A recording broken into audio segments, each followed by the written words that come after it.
दो चीज़ें हैं। एक तो हम अकेले नहीं हैं, हम सब एक हैं, और जो भी फैसले हम करेंगे हम सब मिल के करेंगे, पीडीएम के प्लेटफॉर्म से करेंगे।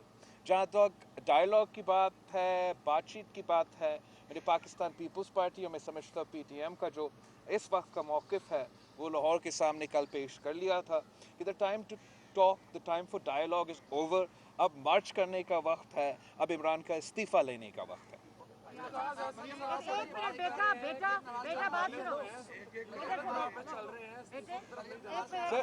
सियासी जमात होते हैं और हमारे अपने अपने बड़े सीनियर रहनुमा भी होते हैं, अपना राय रखने के हक भी है, लेकिन जो अल्टीमेट फैसला हमारा सेंट्रल एग्जीक्यूटिव कमेटी करती है तो फिर मैं भी उस पर पाबंद हूँ और एतजाज़ एहसन साहब भी उस पर पाबंद। अच्छा, मरियम नवाज साहब ये बताइएगा कि काफ़ी बड़े मुश्किल हालात में पीटीएम का जो इत्तेहाद है वो कायम है, यकीनन दबाव है, हर एक पार्टी पे दबाव है। क्या ये इत्तेहाद आने वाले दिनों में इंतखाबी इत्तेहाद भी हो सकता है? और दूसरा मेरा सवाल बिलावल साहब से है कि आप मियां शहबाज शरीफ साहब से मिलने अपनी मर्जी से जा रहे हैं या पीटीएम की मशावरत से जा रहे हैं?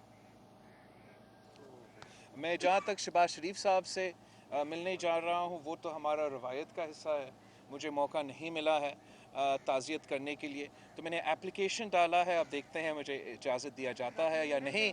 इसके लिए हमने आपस भी मैंने जब पिछली दफ़ा इधर आया था तो मरियम शरीफ साहिबा से भी इस पे बात किया था, तो मैं समझता हूँ कि ये मुशावरत के नतीजा में है।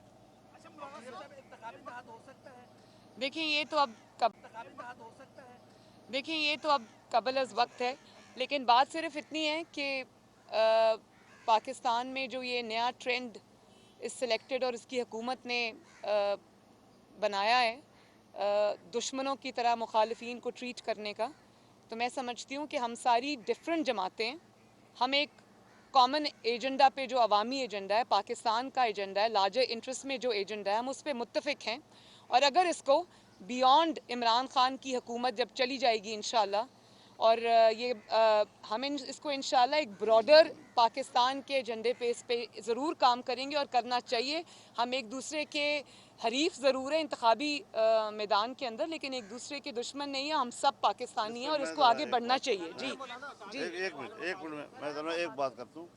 देखिए, सियासी जमातें अपनी मुस्तकिल हैसियत रखती हैं, अपना अपना मंशूर रखती हैं और उसी मंशूर की बुनियाद पर सियासी पार्टियां इलेक्शन लड़ती हैं। लेकिन जो मीसाक़ जमहूरियत किसी ज़माने में तय हुआ था उसमें और आज फिर हम कुछ मुल्क के सियासी, इक़्तिसादी, माशी, अदालती और बहुत से पहलुओं पर एक मुश्तरका मौक़िफ़ और नज़रिया उस पर आज हम दस्तखत कर चुके हैं। वो चीज़ें जिसकी भी हुकूमत होगी हम सब के मद्देनज़र रहेंगी और वो एक जमहूरी हुकूमत होगी जिसके कमज़ोरियों की निशानदेही करना तो इस बेख्तलाफ का हक़ होगा, लेकिन वो उस सूरत में जमहूरियत को नुकसान नहीं पहुँचाएँगी, बल्कि इन मुश्तरका मकासद के लिए एक दूसरे से ताउन के रास्ते पे चलेंगी। ये एक नज़रिया तय हो चुका है। ये जो आप कभी पूछते हैं अगर उन्होंने अगर आए तो देखा जाएगा, हम भी बैठे हैं ना, यानी अगर है ही नहीं सिरे से अभी तक और उनकी तरफ से न कोई ऐसी बात है, हमारी तरफ से वाज़ेह है कि हम कोई बात इनसे करने को तैयार नहीं।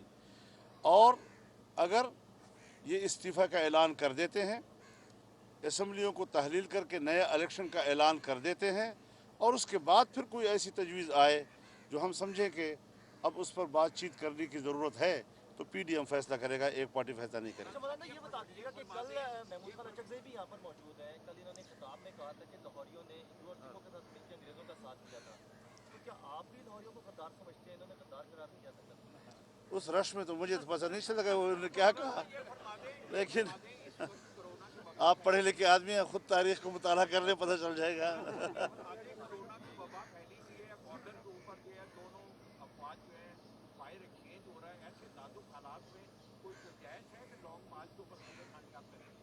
नहीं, हम समझते हैं कि जब हिंदुस्तान के साथ कहीं टेंशन हो, सरहदी टेंशन हो, इस हकूमत में पाकिस्तान की दिफा की सलाहियत ही नहीं है। लिहाजा एक ऐसा मुस्तहकम निज़ाम मुल्क में होना चाहिए जो वतन अज़ीज़ के सरहदात की हिफाजत की सलाहियत रखता हो।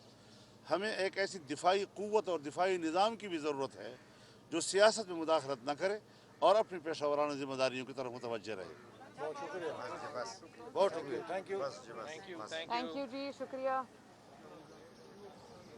सॉरी आपको सर्दी में वेट करना पड़ा।